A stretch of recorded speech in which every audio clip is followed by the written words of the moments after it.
கர்த்தருடைய பரிசுத்த நாமத்துக்கு மகிமை உண்டாவதாக. இந்த வீடியோ மூலம் உங்களை சந்திப்பதிலே பெருமகிழ்ச்சி அடைகிறோம். கர்த்தராகிய இயேசு கிறிஸ்துவுடைய ஆசீர்வாதம் உங்களோடு கூட இருக்கட்டும்.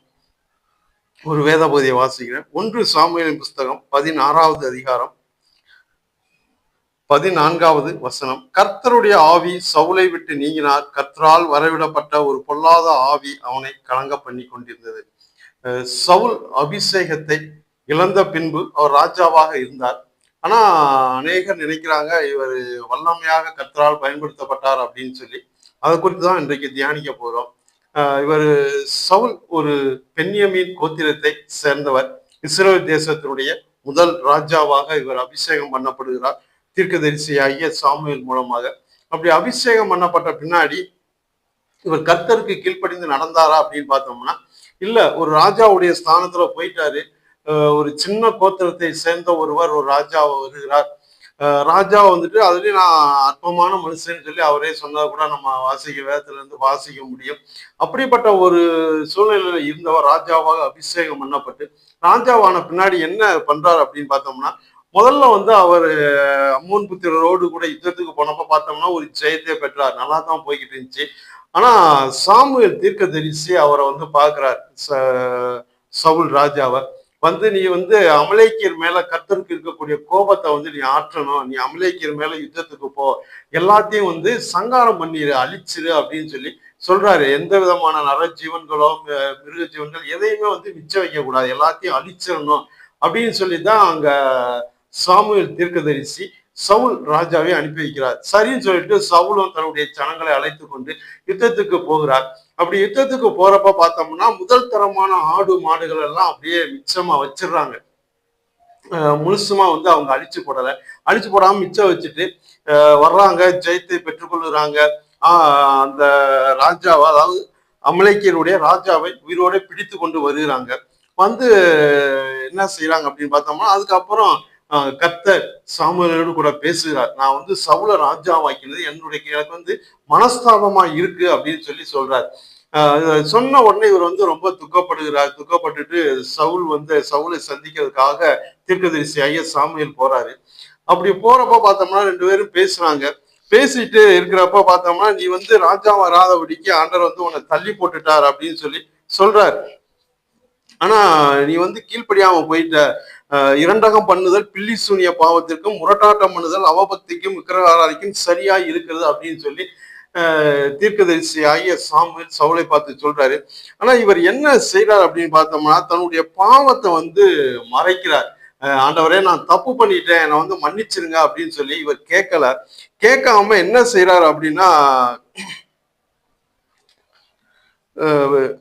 1 சாமுவேல் 15வது அதிகாரத்துல 27வது வசனத்தை வாசிக்கிறேன். போகும்படி சாமுவேல் திரும்புகிற போது சவுல் அவன் சால்வையின் தொங்கலை பிடித்து கொண்டான், அது கிழிந்து போயிற்று. அப்பொழுது சாமுவேல் அவனை நோக்கி, கர்த்தர் என்று இடத்திலிருந்த இஸ்ரவேல் ராஜ்யத்தை கிழித்து போட்டு உண்மை பார்க்கிற உத்தமனா இருக்கிற உங்களுடைய தோழனுக்கு அதை கொடுத்தார் அப்படின்னு சொல்லி சொல்றாரு.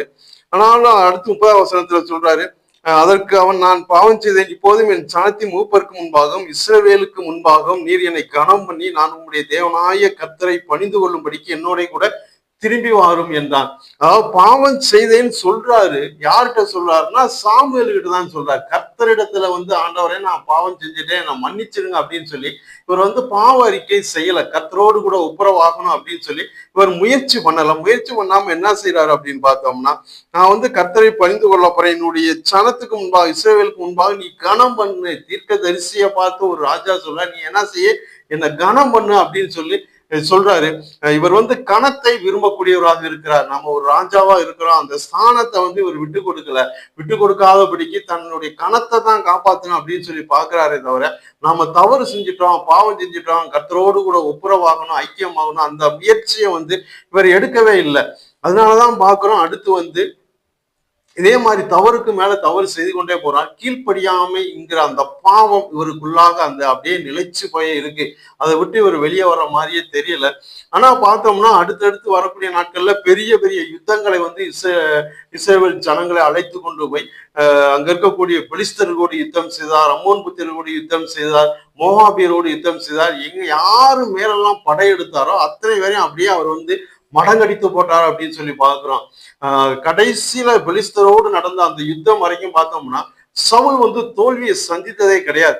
போற எல்லா இடத்துலயும் வெற்றி தான். ஒரே ஒரு பராக்கிரமசாலி எங்கேயாவது இஸ்ரேல் தேசத்துல பார்த்துட்டாலும் தன்னோடு கூட சேர்த்து கொள்வார். அப்படிப்பட்ட ஒரு மனிதன். இவர் கோலியாத்தோடு கூட யுத்தத்துக்கு போறப்ப பார்த்தோம்னா இவருக்கு ஒருவேளை சரீரத்துல பலம் இருந்திருக்கலாம்.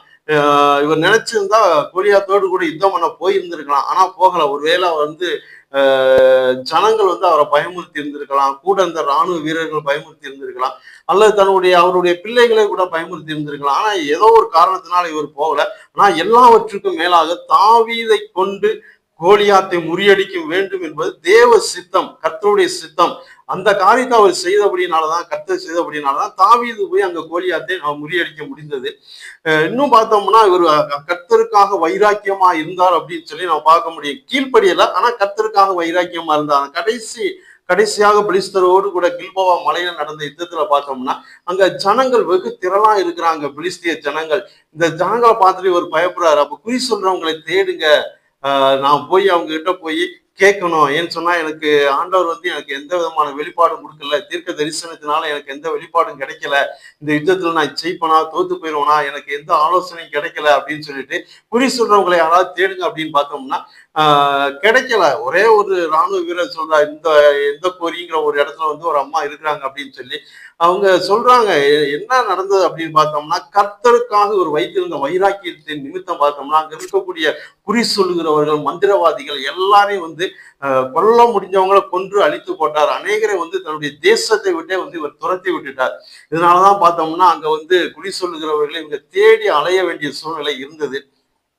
அப்படி தேடி போய் தான் இவர் வந்து அந்த யுத்தத்துல ஜெயிப்பனா தோப்பனா அப்படின்னு சொல்லி அந்த ஸ்திரீன் இடத்துல போய் ஆலோசனை கேட்கும்படியாக வந்தார். இவர் எப்படிப்பட்ட வல்லமை உள்ளவர் அப்படின்னு சொல்லி பார்த்தோம்னா 2 சாமுவேல் 1வது அதிகாரத்துல நம்ம வாசிக்க முடியும்.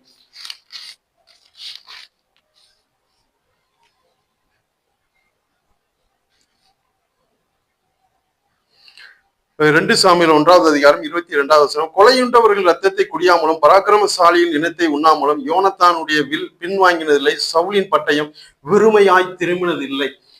உரையிலிருந்து சவுல் தன்னுடைய பட்டயத்தை உருவிட்டார் அப்படின்னு சொல்லியாச்சுன்னா அவருக்கு முன்னாடி யாருமே எதிர்த்து நிற்க முடியாது. அந்த அளவுக்கு ஒரு பெரிய பயங்கரமான பராக்கிரமசாலியாக இருந்தார்.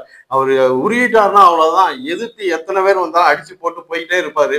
ரத்தம் ஓடுனாலும் சரி அதை பார்த்து வந்து ஐயோ இப்படி ஆயிடுச்சு அப்படின்னு சொல்லி பயப்படுறதோ அடுத்து என்ன நடக்கும் அதை குறிச்சுலாம் யோசிக்கிறதே கிடையாது.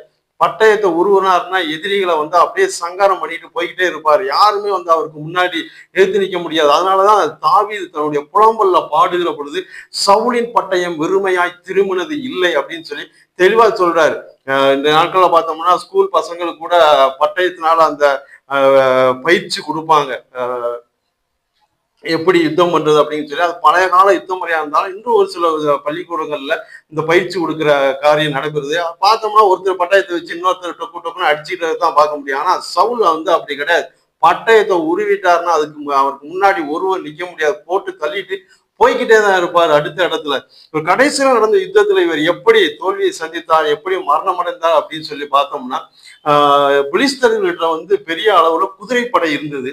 யுத்தத்துல வந்து அவங்க அந்த காலத்திலே நல்ல பயிற்சி எடுக்கக்கூடியவங்களாக இருந்தாங்க. அது மட்டும் இல்ல யுத்த ஆயுதங்களை செய்யறதுல வந்து அவங்க நல்ல திறமைசாலிகளாக இருந்தாங்க.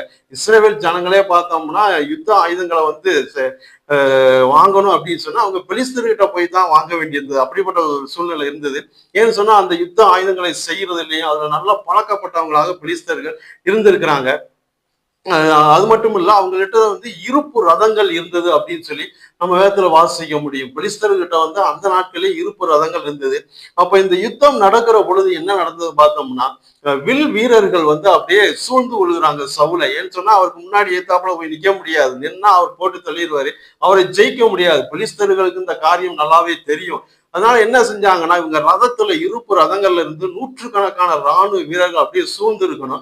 சூழ்ந்து இருக்க இவர் மேல அம்புகளை வந்து அப்படியே 100கணக்கான அம்புகளை ஒரே நேரத்துல தொடுத்து இருக்கணும். இதனாலதான் பார்த்தோம்னா வில் வீரரால் சவுல் மிகவும் காயப்பட்டு அப்படின்னு சொல்லி நம்ம வாசிக்க முடியும்.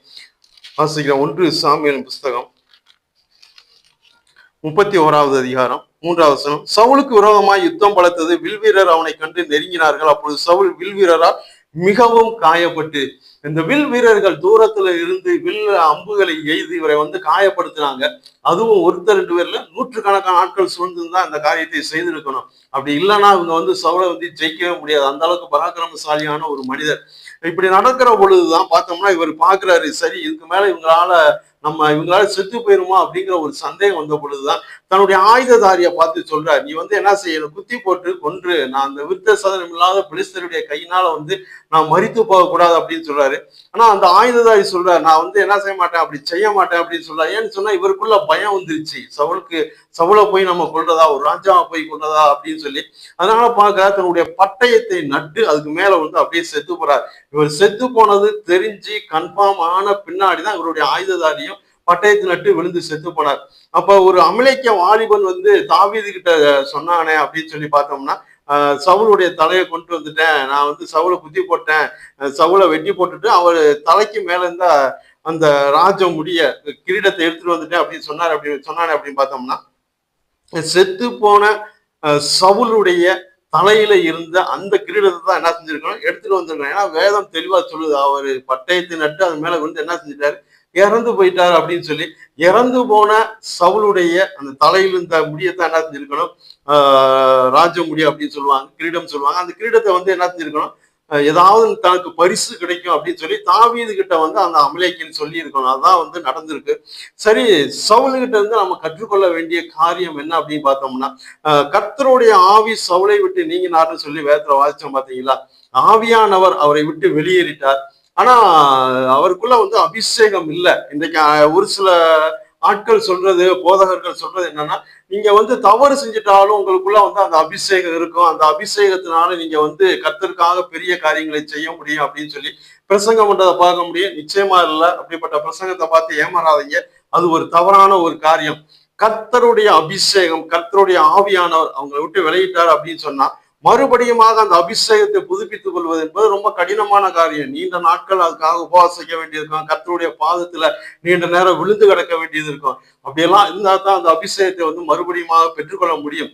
அதனாலதான் தாவீது பார்த்தோம்னா பாவத்துல விழுந்தப்ப தீர்க்கதரிசியாக நாத்தான் அவர்கிட்ட போய் சொன்ன உடனே அவர் தாவீது என்ன செஞ்சாருன்னா, பரிசுத்த ஆவியை என்னிடத்திலிருந்து எடுத்துக்கொள்ளாதிரும் அப்படின்னு சொல்லி ஆண்டவரை நோக்கி செபித்தார். அந்த அபிஷேகம் தன்னை விட்டு விலகுவதை வந்து தாவீது ஒருபோது விரும்பவே இல்லை. அது எப்பயும் அந்த அபிஷேகத்துக்குள்ள இருக்கணுங்கிறத வந்து அவர் வந்து ஒரு பிடிவாதமா இருந்தார் அப்படின்னு கூட சொல்ல முடியும். அபிஷேகத்தை இழந்து போக அவர் வந்து தயாராகவே இல்லை.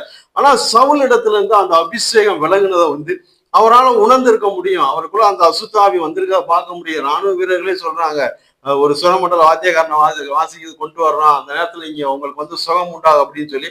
அதே மாதிரி தாவீதை கொண்டு வர்றாங்க. தாவீது அந்த சுரமண்டலத்தை எடுத்து வாசிக்கிறப்ப வந்து அவருக்கு வந்து சுகம் உண்டாகுச்சு. அந்த அசுத்த ஆவி அவரை விட்டு வெளியேறிச்சு. அப்ப அசுத்த ஆவி அவருக்குள்ள இருக்கு, அபிஷேகத்தை வந்து அவர் இழந்து போகிறார். அப்ப எப்படி அவர் வல்லமையாக பயன்படுத்தப்பட்டார்? நான் சொன்னேன்ல, அதுதான் சவுளுடைய பட்டயம் வெறுமையாய் திரும்பினதில்லை. தன்னுடைய சரீர பலம், அது மட்டும் இல்ல, ராஜ்யத்தை எப்படி நடத்தணும், ஒரு அரசாங்கத்தை எப்படி நடத்தணும், ஜனங்களுக்கு எப்படி செய்யணும், தன்னுடைய ஜனங்களுக்காக அவர் வைராக்கியம் காண்பிக்கக்கூடியவராக இருந்தார். யாரெல்லாம் இஸ்ரேல் தேசத்தை கொள்ளையடிக்கணும் அப்படின்னு சொல்லி வந்தாங்களோ அவங்களுக்கு எதிர்த்து யுத்தம் பண்ணினார், ஜெயத்தை பெற்றுக்கொண்டார். காரணம் என்ன? அவருடைய சரீர பலம் ஒன்று. இன்னொன்று, அவருக்குள்ள அசுத்தாவி இருந்து அவரை பயன்படுத்திச்சா இல்லையா? அசுத்தாவி அவரை பயன்படுத்திச்சுன்னு சொல்லி எந்த இடத்துல நம்ம வாசிக்க முடியாது. அந்த அசுத்தாவி அவருக்குள்ள வர்றப்ப பார்த்தோம்னா அவர் ஒரு மாதிரி ஆயிடுவார்.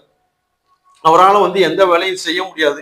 ஒரு அறைக்குள்ள போய் உட்கார்ந்து இருப்பாரு. அந்த நேரத்துலதான் தாவீது போய் சுரமண்டலத்தை எடுத்து வாசிப்பார், அவருக்கு சுகம் உண்டாது. அப்படித்தான் நடந்தது.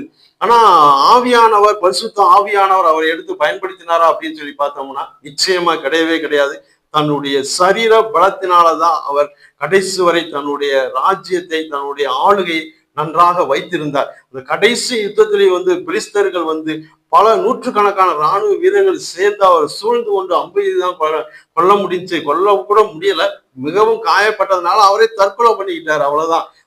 அவருடைய சரீர பலத்தினாலதான் அவர் வந்து ஜெயித்தார், அவர் வந்து வெற்றியை பெற்றுக்கொண்டாரே தவிர கர்த்தர் வந்து அவரை எடுத்து பயன்படுத்தவே இல்லை. ஏன்னு சொன்னா அபிஷேகத்தை அவர் இழந்து விட்டார்.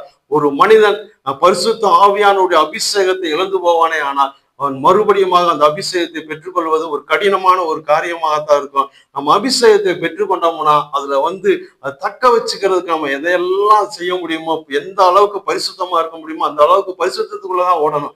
கெட்ட சிந்தனைகள், தீய சிந்தனைகள், இச்சையான காரியங்கள் இருதயத்துக்குள்ள வந்து விடாதபடிக்கு நம்ம காத்து கொள்ளக்கூடியவர்களாக இருக்கணும். ஒரு சிலர் சொல்றது மாதிரி அவருக்குள்ள அபிஷேகம் போயிட்டாங்க கர்த்தர் பயன்படுத்தாரு, அப்படிலாம் நிச்சயமா கிடையவே கிடையாது. அபிஷேகம் அவர்களை விட்டு விலகி விட்டார், அவ்வளவுதான். கர்த்தருக்கும் அவர்களுக்குமான எல்லா விதமான தொடர்புகளும் அப்படியே துண்டிக்கப்பட்டு போய்விடும். கர்த்தர் பயன்படுத்த மாட்டார். அது சவுல் கர்த்தரால் பயன்படுத்தப்பட்டாரா அப்படின்னு பார்த்தோம்னா நிச்சயமா கிடையாது. அவருடைய சரீர பலத்தினால ஆளுகை நன்றாக அவர் செய்து வந்தார், அவ்வளவுதான். நம்ம கற்றுக்கொள்ள வேண்டிய காரியம் இதுதான். நாம பெற்ற அந்த அபிஷேகத்தை இழந்து போகாதபடிக்கு நம்மை காத்துக்கொள்ள வேண்டும். அதனாலதான் நம்ம புதிய ஏற்பாட்டுல வாசித்தோம்னா மீட்கப்படும் நாளுக்கான முத்திரையாக பெற்ற பரிசுத்த ஆவியை துக்கப்படுத்தாதீர்கள் அப்படின்னு சொல்லி வேதம் நமக்கு தெளிவாக கற்றுக் கொடுக்கிறது. எனவே பரிசுத்த ஆவியானவரை நாம் துக்கப்படுத்தாதபடிக்கு கர்த்தரை பிரியப்படுத்தக்கூடிய காரியங்களை மாத்திரம் செய்து கொண்டே இருப்போமே. ஆனால் ஊழியத்திலும் சரி, நம்ம செய்கிற தொழில்களிலும் சரி, கர்த்தர் நம்மோடு கூட இருப்பார். பரிசுத்த ஆவியானவர் நம்மோடு கூட இருப்பார், நம்மை பயன்படுத்துவார். அபிஷேகத்தை இழந்துட்டார், கர்த்தர் பயன்படுத்துவார் என்பது தவறான காரியம். கர்த்தருடைய கிருபை உங்களோடு இருக்கட்டும். வாழ்த்துக்கள்.